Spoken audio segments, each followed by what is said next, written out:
నైరుతి రుతుపవనాల ప్రభావంతో ఈశాన్య రాష్ట్రాల్లో వరదలు బీభత్సం సృష్టిస్తున్నాయి. గత 4 రోజులుగా వరుణుడు కుండపోత కురిపించాడు. ఎడతెరిపి లేకుండా వానలు కురవడంతో సిక్కిం, అస్సాం, అరుణాచల్ ప్రదేశ్, త్రిపుర, మిజోరాం, నాగాలాండ్, మేఘాలయలో లోతట్టు ప్రాంతాలు నీటమునిగాయి. ఈ కుంభవృష్టి కారణంగా ఎక్కడికక్కడ కొండచర్యలు విరిగిపడుతున్నాయి. కొన్ని చోట్ల వరదలు పోటెత్తుతున్నాయి. వరద ప్రవాహానికి రోడ్లు, వంతెనలు కొట్టుకుపోయాయి. పలు చోట్ల ఇళ్లు ధ్వంసమయ్యాయి. చెట్లు, విద్యుత్ స్తంభాలు నేలకూలాయి. ఎడతెరిపి లేకుండా కురిసిన వర్షాలతో జనజీవనం స్తంభించిపోయింది. వర్షాల కారణంగా సంభవించిన వరదల్లో అనేక మంది ప్రాణాలు కోల్పోయారు. వరదలు, కొండచర్యలు విరిగిపడిన ఘటనల్లో 34 మంది మరణించారు. వేల సంఖ్యలో ప్రజలు నిరాశ్రయులయ్యారు. వారంతా ప్రభుత్వం ఏర్పాటు చేసిన పునరావాస కేంద్రాల్లో ఆశ్రయం పొందుతున్నారు. ఎన్డీఆర్ఎఫ్, ఐఏఎఫ్ దళాలు ప్రభావిత ప్రాంతాల్లో సహాయక చర్యలు చేపట్టాయి. వరదల్లో చిక్కుకుపోయిన వారిని పడవల సాయంతో సురక్షిత ప్రాంతాలకు తరలిస్తున్నారు. భారీ వర్షాలతో అస్సాంలో పరిస్థితి దారుణంగా తయారైంది. కాచర్ జిల్లాలో ఈ ప్రభావం చాలా ఎక్కువగా ఉంది. కుషియారా నదితో పాటు పలు నదులు పొంగి పొర్లుతూ ఉండడంతో 22 జిల్లాల్లోని వరద నీరు ప్రవహిస్తూ సుమారు 4 లక్షల మందిపై తీవ్ర ప్రభావం పడింది.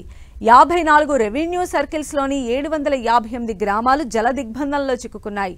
వరదల కారణంగా ఇప్పటి వరకు అస్సాంలో 10 మంది చనిపోయారు. శ్రీభూమి జిల్లాలో 83,621 మంది, నాగావ్లో 62,700 మందిపై ఈ ప్రభావం పడింది. కచార్ జిల్లాలో ఇవాల్టి వరకు విద్యాసంస్థలకు సెలవులు ఇచ్చారు. 3,524 హెక్టార్ల పంట నీట మునిగిందని, 696 పశువులు నీటిలో కొట్టుకుపోయాయని అధికారులు తెలిపారు. 52 సహాయక శిబిరాలను ఏర్పాటు చేయగా 10,272 మంది అందులో తలదాచుకుంటున్నారు.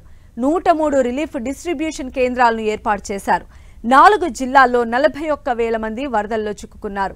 మరో 4 జిల్లాల్లో కొండచర్యలు విరిగిపడిన ప్రభావం ఎక్కువగా ఉంది.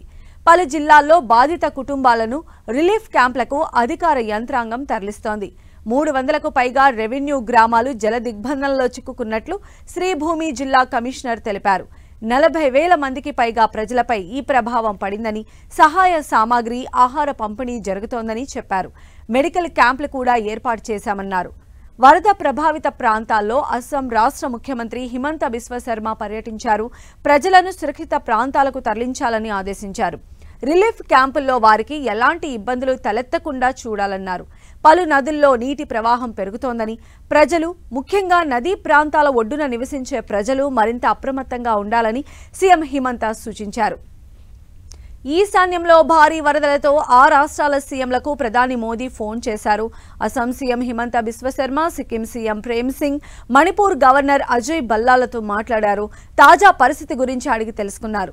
కేంద్ర ప్రభుత్వం నుంచి అవసరమైన సహాయ సహకారాలు అందిస్తామని హామీ ఇచ్చారు. అటు కేంద్ర హోంమంత్రి అమిత్ షా అస్సాం, అరుణాచల్ ప్రదేశ్, సిక్కిం రాష్ట్రాల సీఎంలతో ఫోన్లో మాట్లాడారు. ఆయా రాష్ట్రాల్లో వరద పరిస్థితులపై ఆరా తీశారు. సహాయక చర్యల విషయంలో కేంద్రం నుంచి సంపూర్ణ సహకారం అందిస్తామని భరోసా కల్పించారు.